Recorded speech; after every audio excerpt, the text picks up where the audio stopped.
What if the reason you feel anxious is not because life is unstable, but because you are trying to make it stable? What if the search for security is the very thing that creates fear? In The Wisdom of Insecurity, Alan Watts presents a radical idea. The human obsession with certainty is the root of psychological suffering. We believe we need guarantees to feel safe.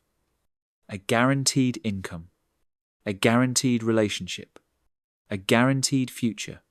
We want life to promise us something solid, but life does not make promises.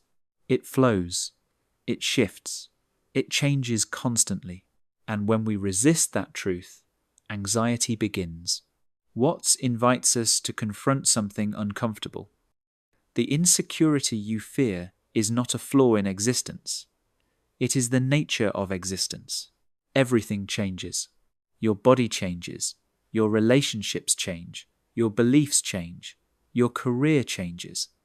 Even your personality changes over time.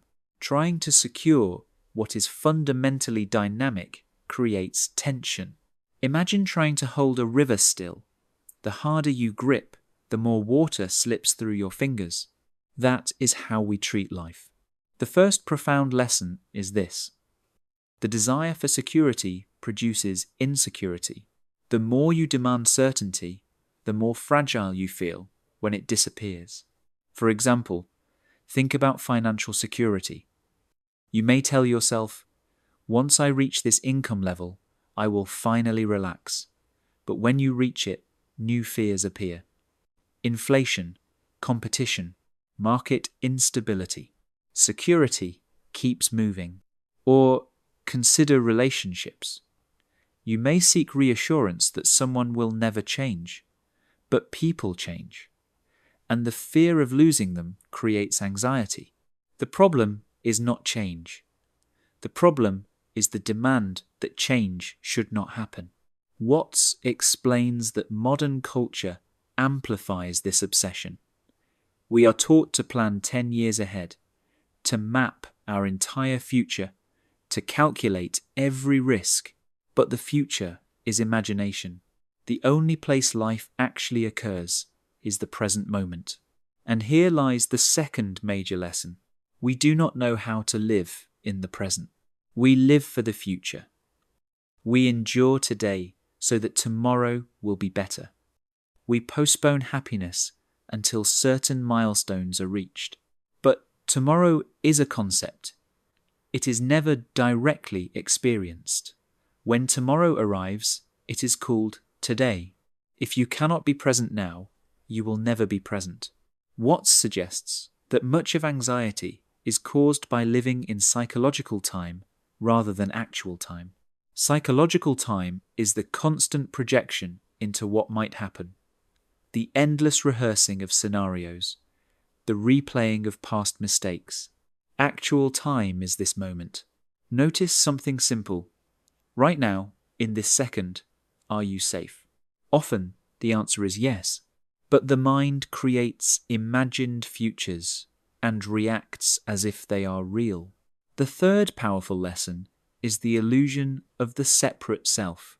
We believe we are isolated individuals trapped inside our skin, defending ourselves against a dangerous world. Watts argues that this perception is incomplete.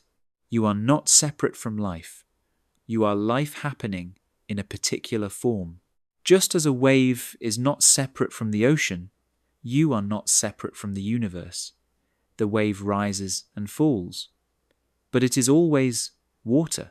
When you identify only with the wave, you fear its disappearance. When you recognize the ocean, the fear softens. This perspective reduces existential anxiety. You are not a stranger in the universe. You are an expression of it. The fourth lesson explores death. Much of our obsession with security is a denial of mortality.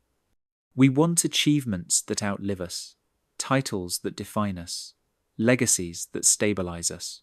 But death is not an interruption of life. It is part of life. Without endings, there would be no beginnings. Without change, there would be no experience. Watts does not suggest ignoring death. He suggests acknowledging it. When you accept impermanence, something shifts. Moments become precious. Conversations become meaningful. Clinging relaxes. The fifth lesson is about control. We believe control equals safety, but control is limited. You can influence actions, you cannot control outcomes. You can prepare for a presentation. You cannot control how every person reacts. You can invest wisely. You cannot control markets. You can love deeply. You cannot control another person's evolution. Recognizing the limits of control is not weakness. It is clarity. Clarity reduces anxiety because you stop demanding the impossible. The sixth lesson is direct experience. Most of us do not experience life directly. We filter everything through judgment and comparison. We feel sadness and immediately label it bad. We feel uncertainty and label it dangerous. Watts encourages simple awareness. Feel the sensation without adding a story. Observe thoughts without believing every one of them. When you stop resisting experience, experience becomes less overwhelming. The seventh lesson is trust. Trust does not mean assuming everything will go perfectly. It means trusting your ability to respond to whatever arises. Instead of demanding certainty, you cultivate adaptability. Adaptability is real security. The eighth lesson is that insecurity is aliveness. Imagine if every event in your life were predetermined. No surprises, no risks, no uncertainty. Life would feel mechanical. Insecurity creates suspense.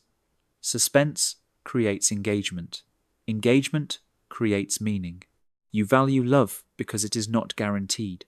You value health because it is not permanent. You value time because it is limited. Insecurity is what makes life vivid. The ninth lesson addresses modern anxiety directly. We live in an era of constant information. News cycles amplify danger. Social media amplifies comparison. Productivity culture amplifies pressure.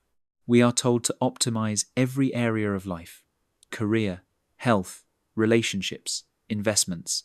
But optimization often increases anxiety. Watts reminds us that life is not a problem to be solved. It is a process to be experienced. The 10th and most transformative lesson is acceptance. Acceptance is not resignation. It is clarity. When you accept that life is uncertain, you stop fighting reality. When you stop fighting reality, energy is freed. That energy becomes presence. Presence becomes peace. The deeper message of the wisdom of insecurity is not about eliminating fear, it is about understanding it. Fear arises when we demand permanence in a world of change. When you release that demand, fear softens. You still plan. You still act responsibly. But you no longer demand guarantees. You live fully.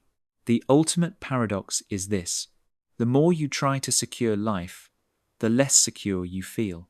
The more you accept insecurity, the more peaceful you become. The big takeaway from this deep dive is simple but profound. Security is not found in controlling the future. It is found in trusting the present. Insecurity is not your enemy. It is the condition of being alive. And when you embrace that truth, life becomes lighter. That was The Wisdom of Insecurity by Alan Watts. Which idea resonated most deeply with you? Living fully in the present? Letting go of control?